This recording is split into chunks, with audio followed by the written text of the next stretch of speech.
সুপ্রিয় শিক্ষার্থী বন্ধুরা, সবাইকে অপরাহ্ন শুভেচ্ছা।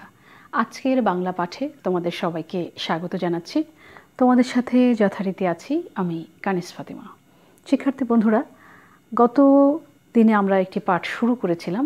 আজকে সেই ধারাবাহিকতায় আমরা নতুন পাঠ শুরু করতে যাচ্ছি। আমরা পড়ছিলাম বায়ান্নর দিনগুলি, লিখেছেন বঙ্গবন্ধু শেখ মুজিবুর রহমান। এটি আমাদের দ্বিতীয় পাঠ।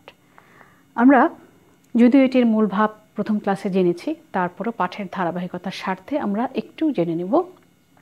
তোমরা ইতোমধ্যে জেনেছ এটি বঙ্গবন্ধু শেখ মুজিবুর রহমান রচিত অসমাপ্ত আত্মজীবনী থেকে নেওয়া হয়েছে।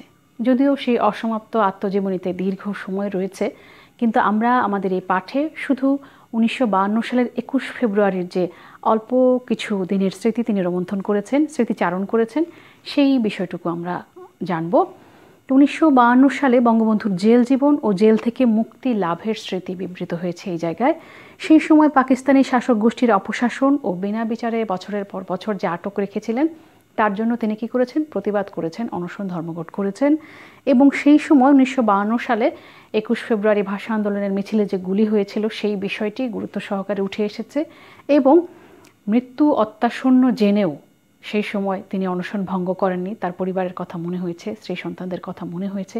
তার যে হৃদয় বিদারক চিত্র, সেটি মূলত আমাদের এই বায়ান্নর দিনগুলির মূল বিষয়। আমরা পাঠটিকে দুটো ভাগে ভাগ করেছিলাম। গত পাঠে আমরা পড়েছিলাম বঙ্গবন্ধু এবং তার সহযোগী মহিউদ্দিন অনশন পালন করছেন এবং অনশন করার কারণে তাদের শারীরিক অবস্থার অত্যন্ত অবনতি হয়েছে এবং বঙ্গবন্ধু মনে করছেন তিনি হয়তো আর বেশি দিন বাঁচবেন না। সে কারণে তিনি কি করেছেন? যাদেরকে গুরুত্বপূর্ণ মনে হয়েছে, প্রয়োজন মনে করেছেন, তাদের কাছে তিনি চিঠি পাঠিয়েছেন।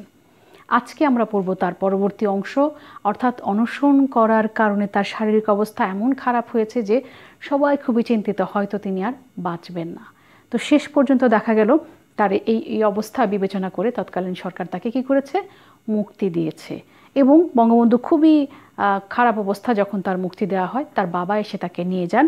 তিনি দীর্ঘদিন পরে আবার তার সেই বাড়িতে ফিরে যান, স্ত্রী সন্তানের কাছে ফিরে যান। এবং সেই সময়ের যে পরিস্থিতি, একটা সময় এই 1952 সালের যে ভাষার দাবিতে যে আন্দোলন, সেটি একেবারে গ্রামগঞ্জে ছড়িয়ে পড়ে এবং বঙ্গবন্ধু প্রত্যাশা করেন যে আমাদের যে মায়ের ভাষা বাংলা ভাষা, এটি রাষ্ট্রভাষা হিসেবে স্বীকৃতি দিতে নিশ্চয়ই পশ্চিম পাকিস্তানের আর খুব বেশি দেরি নেই। আমরা আজকের পাঠে এতটুকু পড়ব। তো শিক্ষার্থী বন্ধুরা, চলো এবারে পাঠ বিশ্লেষণে যাওয়া যাক। 21 ফেব্রুয়ারি আমরা উদ্বেগ উৎকণ্ঠা নিয়ে দিন কাটালাম। রাতে ডিউটিতে এসে সিপাহীরা খবর দিল ঢাকায় ভীষণ গোলমাল হয়েছে, কয়েকজন লোক গুলি খেয়ে মারা গেছে। বঙ্গবন্ধু সেই সময় কোথায় ছিল? ফরিদপুর জেলে বন্দী ছিল। সেই সময় 21 ফেব্রুয়ারির যে খবর, ঢাকায় কি হয়েছে? গোলাগুলি হয়েছে। তারা জেলখানায় বসে খবর পেয়েছেন কয়েকজন লোক গুলি খেয়ে মারা গিয়েছে। আমরা নিশ্চয়ই এখন এই মুহূর্তে দাঁড়িয়ে স্মরণ করতে পারি কারা ছিলেন, ভাষার জন্য জীবন দিয়েছিলেন, সালাম, বরকত, রফিক, জব্বার এরা। ডাক্তার সাহেব আমাদের নড়াচড়া করতে নিষেধ করেছেন, কিন্তু উত্তেজনায় উঠে বসলাম। বঙ্গবন্ধু শেখ মুজিবুর রহমান এবং মহিউদ্দিনের অবস্থা খুবই শোচনীয় ছিল। চিকিৎসক তাদের কি করেছেন? নড়াচড়া করতে পর্যন্ত নিষেধ করেছেন। কিন্তু এই ঘটনায় তারা কি করেছেন? একেবারে উঠে বসে পড়েছেন যে কত বড় কাজ করেছে, ছাত্র জনতার উপরে গুলি ছুঁড়েছে পাকিস্তান সরকার। 22 তারিখ সারাদিন ফরিদপুর শোভাযাত্রা চলল, অর্থাৎ ফরিদপুরেও মিছিল হচ্ছে। মুসলিম লীগ সরকার কত বড় অপরিণামদর্শিতার কাজ করল। মাতৃভাষা আন্দোলনে পৃথিবীতে এই প্রথম বাঙালিরাই রক্ত দিল। অর্থাৎ এই যে মিছিলে গুলি চলল, অপরিণামদর্শী, অর্থাৎ ভবিষ্যৎ ভেবে কাজ করে না যে তৎকালীন সময়ের যে সরকার, তারা যে একটি কাজ করলো, এটার পরিণতি কি হতে পারে তারা নিশ্চয়ই ভেবে দেখেনি। বঙ্গবন্ধু এটি বলছেন, মাতৃভাষা আন্দোলনে পৃথিবীতে এই প্রথম বাঙালিরাই রক্ত দিল। অনেক কারণেই মানুষকে রক্ত দিতে হয়েছে, কিন্তু ভাষার জন্য সারা পৃথিবীতে বাঙালিরাই প্রথম বুকের তাজা রক্ত ঢেলে দিয়েছিল। জনাব নুরুল আমিন বুঝতে পারলেন না আমলাতন্ত্র তাকে কোথায় নিয়ে গেল। অর্থাৎ তৎকালীন মুখ্যমন্ত্রী এই যে ভাষার দাবিতে যে মিছিল, সেখানে গুলি করলেন, এটির পরিণতি যে কি হবে তিনি সেটি বুঝতে পারছেন না। মানুষের যখন পতন আসে তখন পদে পদে ভুল হতে থাকে। বঙ্গবন্ধুর দৃষ্টিতে অবশ্যই এটি একটি ভুল সিদ্ধান্ত ছিল। তিনি বলেছেন যে মানুষের যখন পতন আসে, অর্থাৎ এই যে নুরুল আমিন যে কাজটি করেছেন তৎকালীন মুখ্যমন্ত্রী, সেই সাথে পাকিস্তান সরকার, এদের পতন অবশ্যম্ভাবী। যে কারণে কি করছে তারা? পদে পদে একটি একটি করে ভুল সিদ্ধান্ত নিচ্ছে, যার পরিণাম খুবই খারাপ হবে। খবরের কাগজে দেখলাম মাওলানা আব্দুর রশিদ তর্কবাগীশ, MLA খয়রাত হোসেন খান, খান সাহেব ওসমান আলী, মোহাম্মদ আবুল হোসেন, খন্দকার মোস্তাক আহমেদ সহ শত শত ছাত্র ও কর্মীকে গ্রেপ্তার করেছে। আওয়ামী লীগের কোনো কর্মী বোধহয় আর বাইরে নেই। অর্থাৎ বঙ্গবন্ধু যেরকম বিনা বিচারে জেলখানায় রয়েছেন, মহিউদ্দিন আটক রয়েছেন, এরকম সেই সময় 21 ফেব্রুয়ারি গুলির পরে কি হলো, আরও অসংখ্য নেতাকর্মীকে ধরে ধরে বিনা বিচারে জেলখানায় পুরে দেওয়া হলো। এই যেখানে আমরা সেই সময় তৎকালীন যারা রাজনীতি করতেন বিশিষ্ট ব্যক্তি তাদের কথা বলেছেন, তাদেরকেও কি করা হলো, জেলখানায় আটক করা হলো। আওয়ামী লীগের কোনো কর্মী বোধহয় আর বাইরে নেই। অর্থাৎ এত বেশি গ্রেপ্তার করা হলো যে মনে হচ্ছে কেউ বুঝে আর বাইরে নেই, সবাইকেই আটক করা হচ্ছে। 25 তারিখ সকালে যখন আমাকে তিনি পরীক্ষা করছিলেন, হঠাৎ দেখলাম তার মুখ গম্ভীর হয়ে গেছে। তিনি কোনো কথা না বলে মুখ কালো করে বেরিয়ে গেলেন। এই যে বঙ্গবন্ধুর অবস্থার অবনতি হচ্ছে, সেই জন্য সিভিল সার্জন তাকে এসে পরীক্ষা করছেন, জেল কর্তৃপক্ষ এসে বারবার দেখে যাচ্ছেন। তো এসে পরীক্ষা করে তিনি কি করেন, কোনো কথা না বলে মুখ কালো করে বের হয়ে যাচ্ছেন। অর্থাৎ তার চেহারায় দুশ্চিন্তার রেখা। আমি বুঝলাম আমার দিন ফুরিয়ে গেছে। বঙ্গবন্ধুর উক্তি আমি বুঝলাম, অর্থাৎ তিনি বুঝতে পারলেন যে ডাক্তারের চেহারা কেন কালো হয়ে গেল, মলিন হয়ে গেল। অর্থাৎ বঙ্গবন্ধুর অবস্থা খুবই খারাপ, না বলেও সেটি তার মুখ দেখে বোঝা গেল। দেশকে ও দেশের মানুষকে ভালোবাসি, তাদের জন্য জীবন দিতে পারলাম, এই শান্তি। বঙ্গবন্ধু কিন্তু দৃঢ় প্রতিজ্ঞ, তিনি অনশন করছেন এবং দেশের জন্য তার মৃত্যু অনিবার্য হয়ে উঠেছে। অর্থাৎ তার যে অবস্থা, যে কোনো মুহূর্তে তিনি মৃত্যুবরণ করতে পারেন এবং সেজন্য প্রস্তুত। এবং তার মনে হচ্ছে যে দেশকে ভালোবাসি, দেশের মানুষকে ভালোবাসি, এই জন্য যদি আমার জীবনটা চলেও যায় তাতেও তিনি সান্ত্বনা পাবেন, দেশের জন্য জীবন দিয়েছেন। 27 তারিখ রাত 8টার সময় আমরা দুইজন চুপচাপ শুয়ে আছি। শিক্ষার্থী বন্ধুরা, আমি কিন্তু শুরুতেই বলেছি বেশ কয়েকটি তারিখ রয়েছে, সেটি কিন্তু তোমাদের মনে রাখতে হবে। 15 তারিখ, 21 তারিখ, 22 তারিখ, 25 তারিখ, 27 তারিখ। দুজনেই শুয়ে শুয়ে কয়েদিদের সাহায্যে অজু করে খোদার কাছে মাপ চেয়ে নিয়েছি। এটুকু দিয়ে তোমরা একটু কল্পনা করো, দুজন মানুষ অনশন করার কারণে তাদের শারীরিক অবস্থার কতটা অবনতি হয়েছে। যে একজন মুসলমান কি করে, মৃত্যুর আগে তওবা করে, ঠিক সেরকম একটি অবস্থা তিনি উপনীত হয়েছেন। কয়েদিদের সাহায্যে অজু করে আল্লাহর কাছে তারা ক্ষমা চেয়ে নিয়েছেন। আপনাকে যদি মুক্তি দেয়া হয় তবে খাবেন তো? বললাম, মুক্তি দিলে খাবো, না দিলে খাবো না। তো দেখা গেলো এইরকম অবস্থায় জেল কর্তৃপক্ষ তার কাছে কী নিয়ে এসেছে, যে চিঠি নিয়ে এসেছে এবং তাকে জানাচ্ছেন আপনাকে যদি মুক্তি দেই তাহলে আপনি খাবেন তো? তখন বঙ্গবন্ধু বলেছেন, মুক্তি দিলে খাবো, না দিলে খাবো না। অর্থাৎ মুক্তি দেয়া হলে আমি খাবো, অন্যথায় খাবো না। তবে আমার লাশ মুক্তি পেয়ে যাবে। গুরুত্বপূর্ণ একটি চরণ। অর্থাৎ বঙ্গবন্ধু বলছেন মুক্তি দিলে আমি খাবো, না দিলে খাবো না, কিন্তু আমার লাশ কিন্তু মুক্তি পেয়ে যাবে।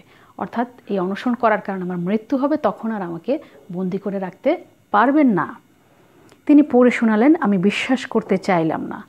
এই সময় জেল কর্তৃপক্ষ তার যে মুক্তির আদেশ এসেছে সেটি তিনি কী করলেন, পড়ে শোনালেন। এই যে আমি বিশ্বাস করতে চাইলাম না, এটি কি সত্যি সত্যিই যে তার মুক্তির আদেশ এসেছে, সেটি প্রথমে তার বিশ্বাস হচ্ছিল না। সেই বিষয়টি এখানে তিনি বলেছেন। এরপর মহিউদ্দিন এবং বঙ্গবন্ধু দুজনেই অনশন ভঙ্গ করেন। ডাবের পানি দিয়ে মহিউদ্দিনে কী করেন, বঙ্গবন্ধুকে অনশন ভঙ্গ করান। তবে বঙ্গবন্ধুর মুক্তির আদেশ এলেও এই সময় মহিউদ্দিনের মুক্তির আদেশ আসে না, তবে দুদিন পরেই তার মুক্তি হয়েছিল। 5 দিন পর বাড়ি পৌঁছালাম। এরপর তার বাবা তাকে নিয়ে এসেছেন। জেল গেটেও খুবই খারাপ অবস্থা ছিল, তার স্ট্রেচারে করে তাকে বাইরে রাখা হয়েছিল। অর্থাৎ যদি কিছু হয়ে যায় জেলখানার বাইরে গিয়ে হোক, জেল কর্তৃপক্ষের যেন কোনো দায় নেই, সরকারের কোনো দায় যেন না হয়, তিনি বাইরে গিয়ে মারা গিয়েছেন, জেলে নয়। তো যাই হোক, তার বাবা তাকে নিয়ে এসেছেন। হাসু আমার গলা ধরে প্রথমেই বলল, আব্বা রাষ্ট্রভাষা বাংলা চাই, রাজবন্দীদের মুক্তি চাই। এই হাসু হচ্ছে আমাদের বর্তমান প্রধানমন্ত্রী শেখ হাসিনা, আদর করে তিনি হাসু বলতেন। তো বঙ্গবন্ধু ফিরে আসার পরে গলা ধরে কি বলেছেন, রাষ্ট্রভাষা বাংলা চাই, রাজবন্দীদের মুক্তি চাই। অর্থাৎ এটি শিশুদের মাঝেও এই বিষয়টি, এই মিছিলের কথাগুলো কি হয়েছিল, গেঁথে গিয়েছিল। শেখ হাসিনা তখন কোথায় ছিলেন, ঢাকায় ছিলেন। মিছিলে শুনেছেন কথাগুলো, সেই কথাগুলো তিনি বলেছেন। তার স্ত্রীর সাথে তখন তিনি কথা বলছেন, আমাদের কারো কথা তোমার মনে ছিল না? তার স্ত্রী রেণু তখন বলছে, কিছু একটা হলে কি উপায় হতো। অর্থাৎ যদি বঙ্গবন্ধুর কিছু হয়ে যেত, তিনি যদি মৃত্যুবরণ করতেন, তখন তার সন্তানদের কি হতো? মানুষ কি শুধু খাওয়া পড়া নিয়ে বেঁচে থাকতে চায়? গুরুত্বপূর্ণ প্রশ্ন। অর্থাৎ তার স্ত্রী অভিযোগ নয়, অনুযোগ করছেন যে হয়তো আমার খাওয়া পড়ার অভাব হতো না, কিন্তু বেঁচে থাকার নাম কি শুধুই খেয়ে পড়ে বাঁচা? বঙ্গবন্ধুকে উদ্দেশ্য করে তিনি কথাগুলো বলছেন। তাকে বলতে দিলাম, কারণ মনের কথা প্রকাশ করতে পারলে ব্যথাটা কিছুটা কমে যায়। বঙ্গবন্ধু বলছেন তার স্ত্রীকে, তার স্ত্রী আসলে কিছুটা চাপা স্বভাবের, কথা কম বলেন, আজকে অনেক কথা বলছেন কিন্তু বঙ্গবন্ধু কিছুই বলছেন না, কারণ কথা বললে কি হয়, কষ্ট খানিকটা কমে।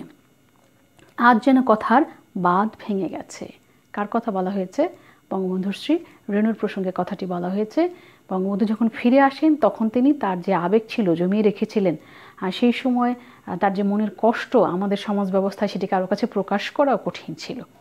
তো সেই কথাগুলো যখন তিনি বঙ্গবন্ধুকে বলছেন, তখন বঙ্গবন্ধু বলেছেন আজকে তার কথার বাঁধ ভেঙে গেছে। একদিন সকালে আমিও রেণু বিছানায় বসে গল্প করছিলাম, হাসু ও কামাল নিচে খেলছিল। হাসু মাঝে মাঝে খেলা ফেলে আমার কাছে আসে আর আব্বা বলে ডাকে। কামাল চেয়ে থাকে। একসময় কামাল হাসিনাকে বলছে, হাসু আপা, তোমার আব্বাকে আমি একটু আব্বা ডাকি। খুবই হৃদয় বিদারক একটি উক্তি আমার কাছে। তোমরা যদি গভীরভাবে অনুধাবন করো তাহলে হয়তো বুঝতে পারবে। অর্থাৎ যখন একদিন সকালবেলা বঙ্গবন্ধু এবং তার স্ত্রী বসে কথা বলছিলেন, শেখ হাসিনা এবং শেখ কামাল দুজনে খেলছিলেন, খেলা ফেলে শেখ হাসিনা মাঝে মাঝেই বাবাকে এসে জড়িয়ে ধরছিল, বাবার যে স্নেহ আদর সেটি সে অনুভব করছিল, কিন্তু শেখ কামাল কিছু বলছিল না, সে তাকে দেখছিল। কারণ কি, বঙ্গবন্ধু যখন আটক হন তখন শেখ কামালের বয়স খুবই কম, এবং যখন ফিরে আসে সেই সময় দীর্ঘ সময় পরে সে আসলে তার বাবাকে চেনেই না। তো সে কারণে এই যে বাবার যে স্নেহ সেটা থেকে সে বঞ্চিত হয়েছে। শেখ হাসিনা আর তার বাবার যে নিবিড় সম্পর্ক সেটি সে দেখছে, তার ওই শিশু মনেও কী হচ্ছে, পিতার স্নেহ পাওয়ার যে আকাঙ্ক্ষা সেটি জেগে উঠেছে। সে কারণে সে বলেছে, তোমার বাবাকে আমি একটু বাবা ডাকি। শিক্ষার্থী বন্ধুরা, অত্যন্ত গুরুত্বপূর্ণ একটি উক্তি। অর্থাৎ সেই সময়ের দুঃশাসন কী করেছে, বাবার থেকেও সন্তানকে আলাদা করে ফেলেছে। এটি দিয়ে কিন্তু আমরা সেই বিষয়টি বুঝতে পারছি। আজ 200 বছর পরে আমরা স্বাধীন হয়েছি, সামান্য হলেও কি করেছি, কিছু আন্দোলনও করেছি, কিন্তু ভাগ্যের কি নিষ্ঠুর পরিহাস, আজকে আমাকে আমার সহকর্মীদেরকেও কি হচ্ছে, বছরের পর বছর জেল খাটতে হচ্ছে বিনা বিচারে। একেই কি বলে স্বাধীনতা? অর্থাৎ এই যে এত 200 বছরের পরাধীনতার শেষে ইংরেজদের থেকে আমরা কি করেছি, স্বাধীন হয়েছি। খানিকটা কি করা হয়েছে, আন্দোলনও করতে হয়েছে স্বাধীনতার জন্য, ভাগ হয়েছে পাকিস্তান। তো সেই স্বাধীনতাকে আমরা পেয়েছি। যদি স্বাধীনতায় পেতাম সত্যিকার অর্থে, তাহলে কেন আমাদেরকে বিনা বিচারে এভাবে জেলে আটক থাকতে হবে? ভয় আমি পাই না, আর মনও শক্ত হয়ে গিয়েছে। বঙ্গবন্ধু কী করেন না এখন আর, আন্দোলন করতে, অন্যায়ের বিরুদ্ধে বলতে আরও ভয় পান না। কারণ কি, তিনি মৃত্যুর মুখ থেকে ফিরে এসেছেন, মৃত্যুকে তিনি আলিঙ্গন করতে প্রস্তুত। সেই সাহসে তার মনের মধ্যে আরও জোরালো হয়েছে। মনে মনে প্রতিজ্ঞা করলাম, অর্থাৎ আরও দৃঢ়ভাবে তিনি প্রতিজ্ঞা করলেন এইসব অন্যায়ের বিরুদ্ধে, অত্যাচারের বিরুদ্ধে। 1952 সালে ঢাকায় গুলি হওয়ার পর গ্রামে গ্রামে জনসাধারণ বুঝতে আরম্ভ করেছে যে যারা শাসন করছে তারা জনগণের আপনজন নয়। অর্থাৎ যে প্রত্যাশা নিয়ে তারা ভাগ হয়েছিল, পশ্চিম পাকিস্তান পূর্ব পাকিস্তান মিলে যারা শাসন করছে, এতদিনে জনগণ, এই পূর্ব বাংলার জনগণ বুঝে গিয়েছে যারা শাসন করছে তারা আমাদের আপনজন নয়। খবর নিয়ে জানতে পারলাম 21শে ফেব্রুয়ারি গুলি হওয়ার খবর বাতাসের সাথে সাথে গ্রামে পৌঁছে গেছে এবং ছোট ছোট হাট বাজারে পর্যন্ত হরতাল হয়েছে। অর্থাৎ 21শে ফেব্রুয়ারি এই গুলির খবর একেবারে ফাল্গুনের বাতাসের মতো ছড়িয়ে গিয়েছে গ্রামে গঞ্জে, হাটে বাজারে। একদম মফস্বল এলাকাতেও কী হয়েছে, হরতাল হয়েছে। বিশেষ একটা গোষ্ঠী বাঙালিদের মুখের ভাষা কেড়ে নিতে চায়। লোকজন সেটি বুঝতে পারছে। এই বিশেষ গোষ্ঠী কারা? পশ্চিম পাকিস্তান, সেই সাথে আমাদের এই পূর্ব পাকিস্তানেও তাদের কিছু মদতদাতা ছিল, তাদেরকে উদ্দেশ্য করে কথাটি বলা হয়েছে। ভরসা হলো আর দমাতে পারবে না, বাংলা ভাষাকে রাষ্ট্রভাষা না করে উপায় নেই। কেন বলা হয়েছে, যে এই যে আন্দোলন হলো, 21 ফেব্রুয়ারিতে গুলি হলো, সেই খবর একেবারে গ্রামে গঞ্জে মফস্বলে ছড়িয়ে গিয়েছে। মানুষজন কি করেছে, সচেতন হয়ে উঠেছে, যে কারণে ভরসা পাচ্ছেন যে আর রাষ্ট্রভাষা বাংলা না করে উপায় নেই। তারাও ভয় পেয়ে গেছেন। কারা? এক শ্রেণীর ফতোয়াবাদ ছিল যারা বাংলা ভাষার বিরুদ্ধে ফতোয়া দিয়েছিল, তারাও কি করেছে, ভয় পেয়ে গেছে। জনমত সৃষ্টি হয়েছে, জনমতের বিরুদ্ধে যেতে শোষকরাও ভয় পায়। যখন বিশাল জনমত সৃষ্টি হয়ে যায় তখন শোষকরাও ভয় পায়। কারণ কি, শোষকের যে গদি সেটিও উল্টে যেতে পারে। শাসকরা যখন শোষক হয় অথবা শোষকদের সাহায্য করতে আরম্ভ করে, তখন দেশের জনগণের মঙ্গল হওয়ার চেয়ে অমঙ্গলই বেশি হয়। অর্থাৎ শাসকরা যদি শোষক হয়ে যায় অথবা যারা শোষক তাদেরকে এক শ্রেণী সহযোগিতা করে তাহলে দেশের মঙ্গল হয় না, অমঙ্গলই বেশি হয়। এই যে 1952 সালের প্রেক্ষাপটে বঙ্গবন্ধু যেটি বলেছেন, সেই প্রেক্ষাপটে আমরা আসলেই বুঝতে পারছি যে যারা শাসন করেছিলেন সেই সময় তারা আসলে শোষক ছিলেন। তবে একটা পর্যায়ে তারা কি করেন, রাষ্ট্রভাষা বাংলা হিসেবে স্বীকৃতি দিতে বাধ্য হয়। তো শিক্ষার্থী বন্ধুরা, এই ছিল আমাদের প্রবন্ধ এবং বঙ্গবন্ধুর সাথে কথার রেশ মিলে নিশ্চয়ই তোমরা এখন উপলব্ধি করতে পারছো যে 21 মানে মাথা নত না করা। সেই 21-এর চেতনায় উজ্জীবিত হয়ে আমরা কি করেছি, স্বাধীন সার্বভৌম বাংলাদেশও পেয়েছি।